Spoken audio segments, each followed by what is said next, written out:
Josh D'Amaro, the new incoming CEO of the Walt Disney Company, sat down with Bob Iger for a special interview where the two talked about the future of the company, including things like Dana Walden, AI, and where things are going. The only problem, this was on Disney-owned ABC, and it was about as real as a $3 bill.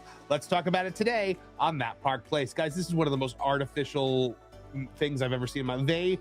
If they had actually sat down with a news organization that might have asked them a tough question, that might have been one thing, but this was Disney-owned ABC asking the Disney CEO and the next Disney CEO Disney-approved questions. It was ridiculous. It was just like, this is basically a video press release in a sense.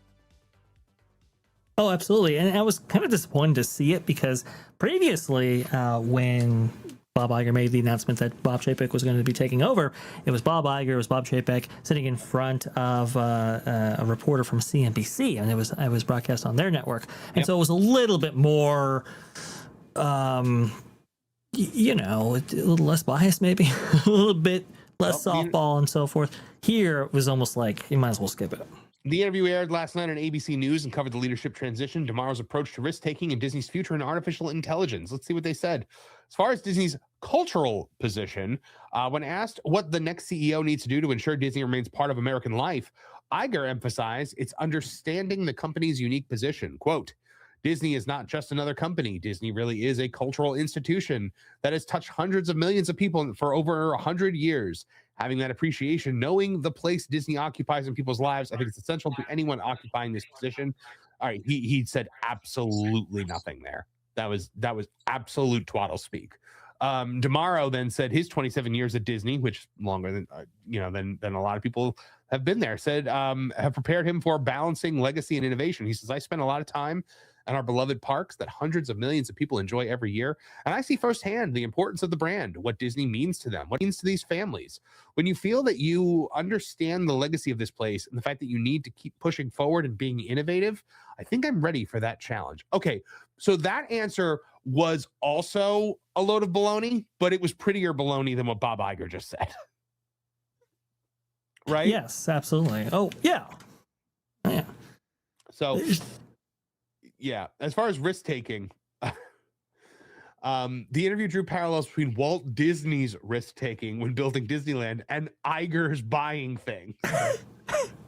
This is hilarious. This is some good stuff here. Marvin, please. Bob's a big risk taker. I'm a big risk taker, and that's been true my whole life with how I've approached growing as an individual to how I've approached the business world. He pointed to Disney's recent announcement of a new theme park in Abu Dhabi as an example. That's not a risk. They're buying it from you. That's the one he brings up. I mean, come on. Josh. That we're taking. We're letting this company license and pay us millions upon millions of dollars for this and spending no money on it. That's no risk. And by the way, he wants to say, oh, we did that quickly. I mean, those ideas, from what we understand, have been brewing since 2017, 2018. That was not necessarily quick in terms of turnaround, or at least maybe not as quick as it probably should have been, given that morale is basically giving Disney a blank check to produce them a theme park in the middle of Abu Dhabi. He says, just several months ago, we announced a massive expansion in a new part of the world in Abu Dhabi. We did that quickly. We did it ambitiously. We knew there was a new part of the world to serve. This is the first new theme park in 15 years for Disney. When did Shanghai open? Shanghai opens in 2016. 2016. So what is he talking about? I don't know. I mean, I remember back when Shanghai opened, they really wanted to highlight, no, this is not China as we know it, with Hong Kong opened in 2005. No, this is mainland China, completely different and so forth. Now it's like, well, no, this is first of its kind in this different part of the world and so forth. I have no idea what he's talking about right here. If you know your Disney history, you know that Disney has been opening theme parks for on a regular cadence for a period of time now. How, Josh? You are on the friendliest platform you could possibly be on, and you still managed to say something completely stupid that nobody caught. And Dreamer's Point is the antithesis of the idea that Walt had this incredible optimism and hope for the future, that if we all work together and we all dream together, we could build the impossible and make it our reality. What? Chef's kiss on that. Oh. It's amazing. Because I'm like, I know, I was here. Like, I lived here at the time when Shanghai opened, because I remember watching it in my first apartment down here, watching the thing. And I'm like, I haven't been here for 15 years. Like, we also discussed the strategic importance of the Middle East. They're spending a lot of time on this sale of a license to billionaires in the Middle East. Yeah, well, and now you know what got Josh DiMauro the top spot here, as we predicted when it happened. Says this part of the world represents a portion that is young, that is huge. In fact, within a 4-hour flight radius of Abu Dhabi, a third of the world's population is there. I'm sorry, a population, like, part of the world is a population that is young. I mean, like, are they younger than other populations of the world? It seems like another stupid thing. I know they have a different way of living and another lifestyle that's probably a lot healthier than us over here, but I don't know. Iger said he has long considered the Middle East for Disney expansion. When he returned as CEO, he and DiMauro moved quickly on the opportunity. We stood on that same property, and you look at the water, and you look at the sand, and you look at the place you're in, and you dream big ambition, and you think, well, we can do this. He is not good at talking. No. Neither of them are. Bob Iger is a buffoon. He really is. Like, I love how Matthew Muir kind of stuck up to Bob Iger during this whole segment. Oh, you see those photos of you out there, you know?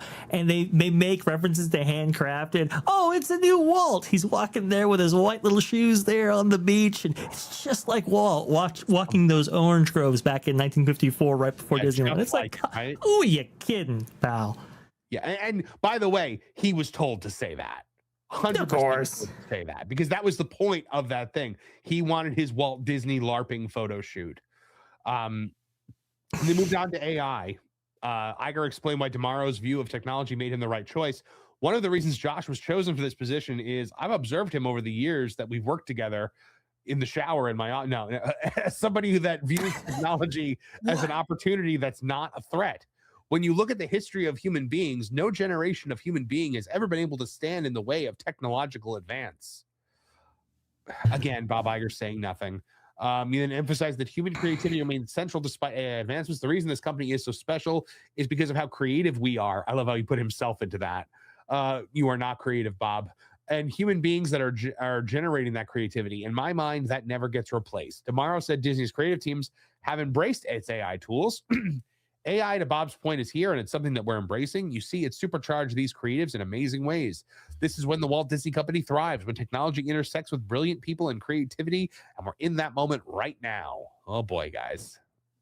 I mean, this is really the question that the whole world wants to know, especially from these big corporations and companies, traditional media outlets, and so forth. Where do you find yourself within this AI world in 10 years? And I believe that's a question that was asked by the board to Josh DiMauro. Apparently, they found his answer more convincing than Dana Walden. But I mean, that is a big question, right? Because especially with this investment that Disney has made into OpenAI for $1 billion, and the ability for them to use their characters for 3 years and so forth. This was the question being asked over and over and over again at that most recent earnings call by investors from financial institutions and so forth. It's like people want to know this answer, and I don't really know if Josh DiMauro gave the best answer on this specific interview. That was softball. So Dana Walden's new role, when asked about that, DiMauro said she is an incredibly powerful executive. She's also stunning and brave. She's got years and years of experience in this space. She's exceptionally creative. Really, Josh? Because she's never done. We've not seen. Maybe there's a whole other Dana Walden that we just haven't seen yet, because we've just looked at her body of work, which has never included a creative project. And she's a great human being. I think it's absolutely the right step to continue to push us in this next frontier. Yeah, I'm sure you thought that, Josh. Not the board. This right here was sort of gaslighting. This right here was attempting to sell Dana Walden to the world and try to patch things up with DiMauro after this competitive race that they both had right here. She's exceptionally creative, as Marvin beautifully pointed out right there. What has she created? Even even the shows that she's brought to fruition via Hulu or ABC television and so forth, they really haven't been culturally defining shows. I think Matt Bellamy pointed this out beautifully in his Buck article, talking about how Dana lost this race, talking about how, you know, you've got great stuff going on there at Paramount Plus with some of the stuff that. Yeah, with Sheridan, what he's brought to the table. You have like Stranger Things over at Netflix. You have, you know, really, there are reasons to subscribe to those platforms via their shows, via their content that simply hasn't been provided by a Dana Walden-led entertainment unit. It's just not the case. So, and by the way, she just does that. She doesn't really do movies. That's really Alan Bergman's territory. So I just want to know, like, why is she exceptionally creative? What makes her that way? This is Gaslighting by Josh Tomorrow, I believe. Yeah. So also, transition timeline, Iger says, I'll be stepping down as CEO on March 18th. I'll be an employee of the company and an advisor through the end of the calendar year, and I will be available on call should anyone want advice from me. Yeah, the advice is like, Bob, what's the PIN number again to the credit card? Bob, should I buy this thing? Yes. How many settings are on your shower head? Yeah, exactly. Can I use your shower? Thing. When asked if the weight on his shoulders is lighter, Iger acknowledged the emotional challenge of stepping away. You can't just turn the switch off one day with something you've been so involved with. Yeah, we saw that the last time you tried to step away. I mean, it's such an important part of your life. But I'm just looking forward to quieter moments and quieter days and a little bit more room in my life.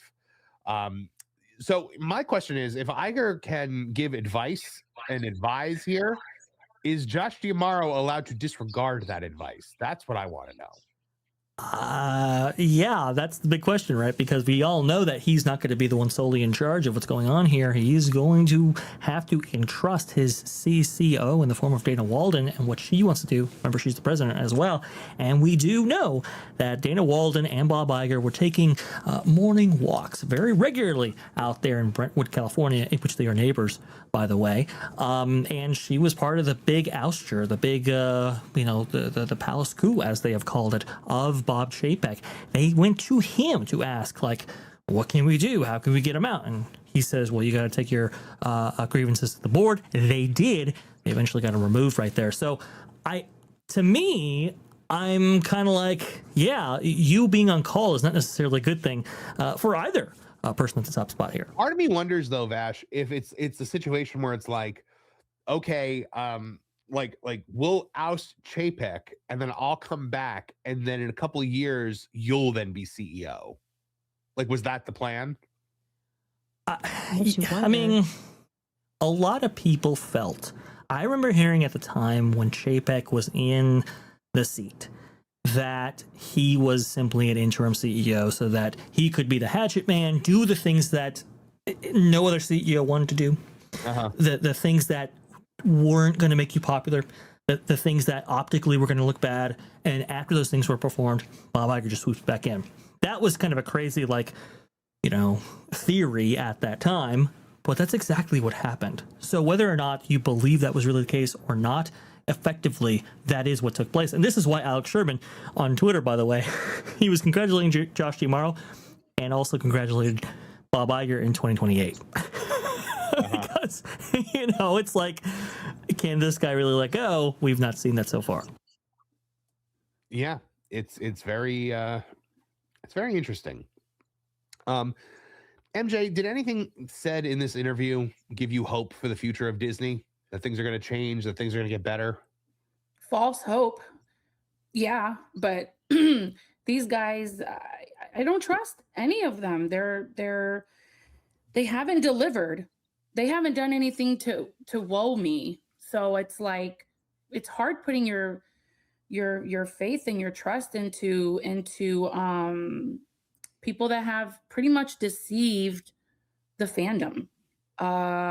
It's not nice and kind what they've done. They could have made better decisions and better choices that would keep us, coming back. I mean, look, we all go back. There is a reason why we have our annual passes or our, Discovery Day tickets, because we have a love for these theme parks, but